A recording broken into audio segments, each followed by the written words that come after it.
வணக்கம் நண்பா. TNSTC latest செய்திகள். கோடை விடுமுறைக்காக ஒப்பந்த அடிப்படையில் தனியார் பேருந்துகளை இயக்க டெண்டர் வெளியீடு. ஏப்ரல் 13.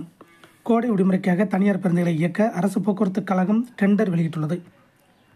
கோடை விடுமுறை காரணமாக பொதுமக்கள் அதிகமாக வெளியூர் செல்கிறார்கள். இந்த நிலையில் அரசு பேருந்துகளில் கூட்டம் அலைமோதுகிறது.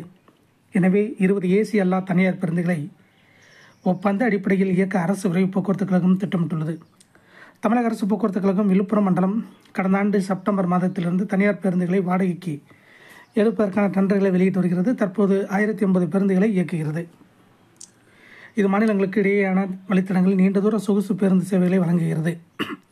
குறிப்பாக வார இறுதி நாட்கள், பண்டிகைகள், கோடை விடுமுறைகள் உள்ளிட்ட நாட்களில் அதிகம் தேவைப்படும் என்பதால் இந்த நடவடிக்கை எடுக்கப்பட்டுள்ளது. இதுகுறித்து அதிகாரிகள் கூறியதாவது: தற்போது ஏசி அல்லாத இருக்கை மற்றும் ஸ்லீப்பர் பேருந்துகளுக்கு முன்னுரிமை அளிக்கப்பட்டுள்ளது. அது அரசு விரைவு போக்குவரத்து கழகத்தில் போதிய பேருந்துகள் இல்லை. எனவே அதை பூர்த்தி செய்ய 1 கிலோமீட்டருக்கு நிலையான கட்டணத்தில் தனியார் நிறுவனங்களின் ஓட்டுநர்களுடன் சேர்த்து 20 ஏசி அல்லாத ஸ்லீப்பர் பேருந்துகளை வாடகைக்கு எடுக்க திட்டமிட்டுள்ளோம்.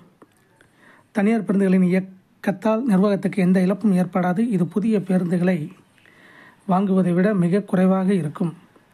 விரைவில் அரசு போக்குவரத்து கழகத்துக்கு 50 புதிய பேருந்துகள் வாங்கப்படும். இவ்வாறு கூறினர்.